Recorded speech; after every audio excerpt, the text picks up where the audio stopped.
In today's video, I'm going to make the world's jiggliest bread, also known as ciabatta bread, which is so easy to make and requires very few pantry staple ingredients. Let's get started. Hey peeps, what up? What's good? How ya doing? Welcome back to my YouTube channel.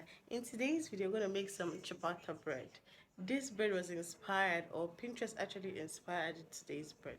I was just going on Pinterest trying to look for recipe, something to make and I saw this bread. I'm not sure if I can actually post or show the original content due to copyright, but Pinterest inspired this bread here. It's called a ciabatta bread. It's an Italian bread.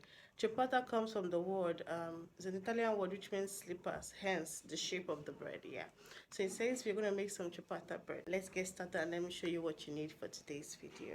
Our ingredients are some all-purpose flour. We have a little bit of oil, olive oil. You can use whatever oil you have. We have some warm water and we have salt. I forgot yeast, but I'll mention that later on. When making this bread, I was kind of skeptical because this bread seems a little intimidating to make and really time consuming, and I was a short frame of time, but I said to just give it a try and let's see how it went, which it did. I did. So watch to the end to see what I'm talking about. Alright, if you for this video, don't forget to give the thumbs up down below, also subscribe and join the family. I make amazing content, or I try to make amazing content whereby I journey across the world through desserts and pastries. Alright, let's get started. It's time for us to get started. Just doesn't require much really to make. You don't need any fancy equipment. You just need a very huge container. Which mine was overly too big, but it doesn't matter. This is the yeast I was talking about and I forgot to mention. Let's get started. We're going to grab our water. I'm just going to add our water to the container. Or you can use a big bowl. Just something that has a lid. Now we're going to add in our yeast, our oil, just a little bit of oil, and you're going to add in our salt. Just going to add in all our ingredients at once. If you're not so sure of your yeast, then you can let your yeast sit for a while, but I'm sure mine decided to mix it, and this is where I started to feel a type of way. According to the video I watched, their dough was a little bit softer than mine, so I was kind of, oh, maybe I messed up, but I decided to trust the process and I kept on kneading it according to the video. I did this for a while and the texture was so relaxing. So relaxing. It felt like Play-Doh, but a squishy kind of Play-Doh. Now that we have successfully kneaded the dough, it's time for us to cover it and let it rest for 30 minutes. We're doing a set of 4 folds. So we're going to cover and let it rest for 30 minutes. After 30 minutes, this is where I made my first mistake. I'm supposed to water my hands, but obviously I did not. And it was very stressful because it was so sticky. But I just worked with it and, had God take the wheel. But it was still good. I mean, it did not turn out bad. It's just that I did not wet my hand, which I'll show you guys later on. But I'm just going to fold this in the way I'm doing in the video and cover it and let it rest for another 30 minutes. Total of 4 resting. 4 30 minutes. It does not even make any sense. No, it does not. Now here's what I'm talking about. I'm supposed to wet my hands so that the dough will not stick, because I don't get how a dough will be this sticky. Like, wow.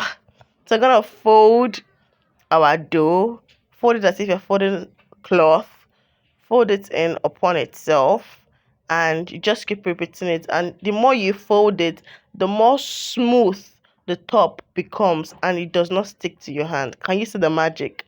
I'm gonna cover it and let it rest for another 30 minutes. This is the third fold and this is the fourth one. Now I'm just going to cover it and put it in the fridge for about 4 hours. I did 2 hours because I was in a hurry. Like I said, I was in a short time frame. And this is our jiggly bread. Very, very jiggly. Now I'm going to sprinkle some flour on our dough so that it does not stick to our workstation.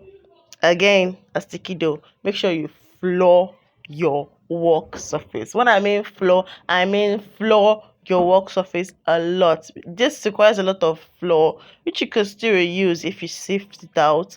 I'm going to just dump. Ooh. You're going to dump it on our workstation. Look at how jiggly this bread is. I made a mistake of dumping the dough at the wrong spot. So I just have to add more flour to the workstation so it does not stick. I shared mine into four, but you can do two, or you can do eight, or you can do six, depending on how big or how small you want your dough to be. Gonna shape it out. You don't even need more shaping, just cut it out.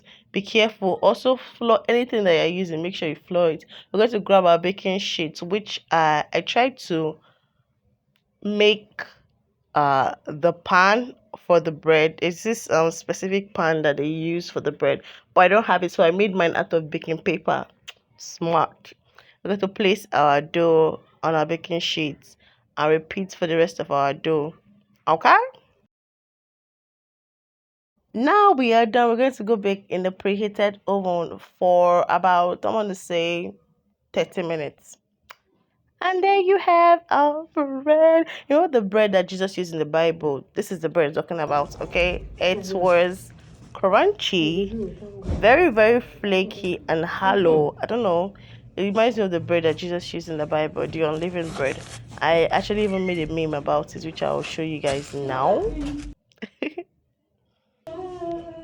Now it's time for us to cut up our bread. Pardon the sound. And there you have it. Look at how squishy. Ooh, look at how squishy this bread is. This was fun to eat. And I was skeptical because I did not add much flavor to it. But my family members actually kind of liked it. Which says a lot because they are very picky about what they eat. It must be either sweet, spicy, or savory. It must not be in between. And this bread just had salt. It was fun to eat, okay? And that concludes our video for this week. If you like this video, don't forget to give the thumbs up down below. Please just like the video, okay? It really helps to boost the channel and tell YouTube that this channel, this really small channel, is doing the best, okay? So please don't forget to give your thumbs up down below. Alright? Don't forget to breathe, eat, and live your best life, alright? And I'll see y'all in my next video. I have something very interesting planned for you, so stay tuned, okay? Mwah. Bye.